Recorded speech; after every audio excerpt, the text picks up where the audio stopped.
সুপ্রিয় দর্শক শ্রোতা, আসসালামু আলাইকুম। আজকে আমি আপনাদেরকে দেখাবো ভালসুন রাজবাড়ির জ্যৈষ্ঠ মেলা। তাহলে চলুন ভিডিওটি সম্পূর্ণ দেখে নেওয়া যাক।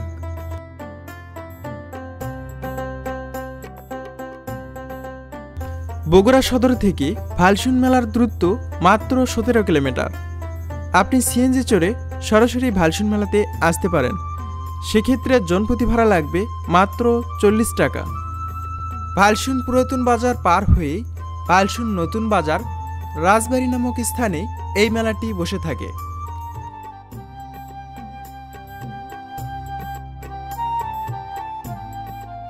প্রতি বছরই এই মেলাটি হয় জ্যৈষ্ঠ মাসের দ্বিতীয় সোমবারে, আর মেলা চলে একদিন ব্যাপী।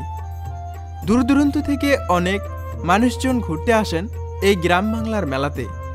জায়গার পরিসর ছোট হলেও এই বাজারেই বসে থাকে এই মেলার দোকানপাটগুলো।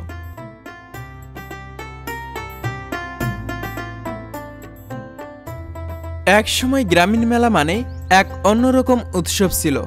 নাগরদোলা, জিলাপি আর রং বেরঙের বেলুন, বুরিন্দা লাড্ডু আর মুখরোচক খাবারের মেলন মেলা। এক সময় গ্রামগঞ্জে সারা বছরই বিভিন্ন ধরনের গ্রামীণ মেলা হতো। যুগের সাথে আমাদের মন মানসিকতা তাল মিলাতে গিয়ে এই গ্রামীণ মেলাগুলো এখন হারিয়ে যেতে বসেছে।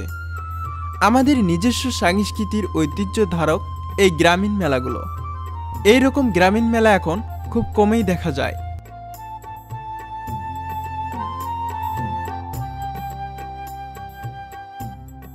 ভালসুন হাট এবং মেলা দুইটাই একদিনই হয়ে থাকে। ভালসুন বাজারে যেতেই আমরা দেখতে পারলাম লিচুর বাজার।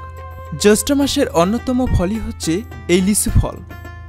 ব্যাপারীরা শত শত লিচু নিয়ে এসেছে এই মেলাতে, আর এখানে লিচু বিক্রি হচ্ছে সদরে। 300 টাকা থেকে শুরু করে 800 টাকা সদরে লিচু বিক্রি হচ্ছে।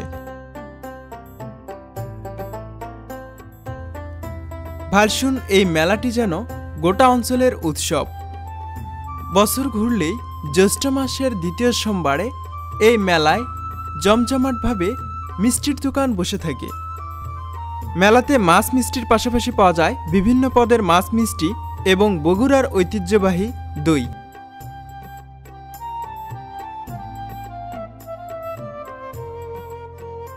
ভালসুন বাজারের অন্যতম বিখ্যাত খাবারই হচ্ছে এই ছোলা বুট মাখা।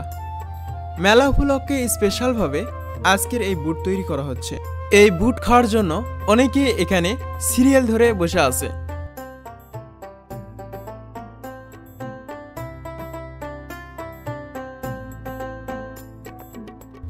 মেলা মানে আনন্দ, ফুর্তি আর খাওয়া দাওয়া।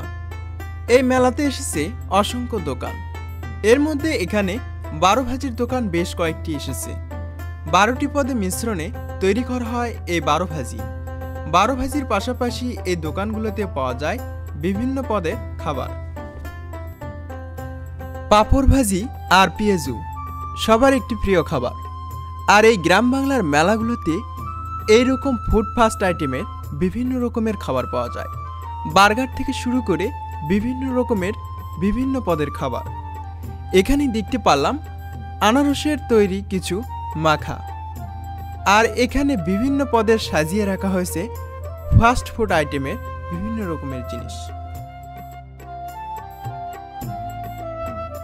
শৈশবের স্মৃতিগুলো এই গ্রাম বাংলার মেলাতে এসে পাওয়া যায়। নাগরদোলা আর জাম্পিং আর এই বন্দুক, যেন একসময় আমরা ছোটবেলায় এইরকম বন্দুক দিয়ে বেলুন ফাটাতাম। কালের বিবর্তনে এইগুলো এখন হারিয়ে যাবার পথে, কিন্তু গ্রাম বাংলার মেলাগুলো এখনো এইরকম ঐতিহ্য ধরে রেখেছে।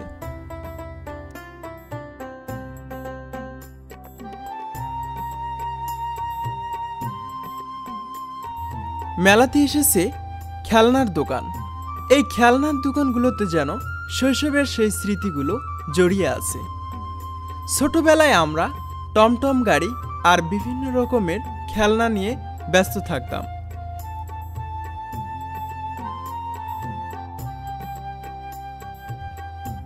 মেলাতে এসেছে বেশ কয়েকটি কসমেটিক্সের দোকান। এই দোকানগুলোতে কসমেটিক আইটেম থেকে শুরু করে পাওয়া যায় বিভিন্ন রকমের চুড়ি ফিতা।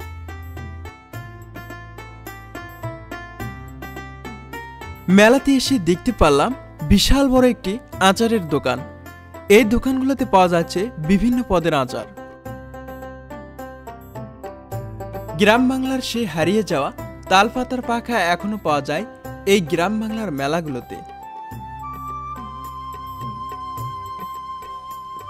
বিকাল যতই ঘুরতে থাকে ততই মানুষের আনাগোনা বেড়ে যায়।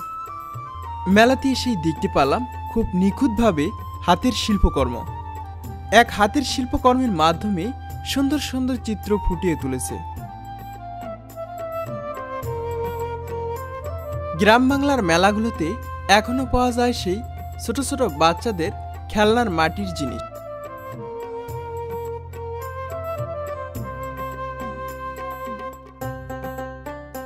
মেলায় এসে দেখতে পেলাম বেশ কয়েকটি চটপটি ফুচকার দোকান। সবারই পছন্দের খাদ্য তালিকায় এই ফুচকা আর চটপটি। একটু বিকেল পড়লেই এই ফুচকা চটপটির দোকানগুলোতে বেশি ভিড় লক্ষ্য করা যায়।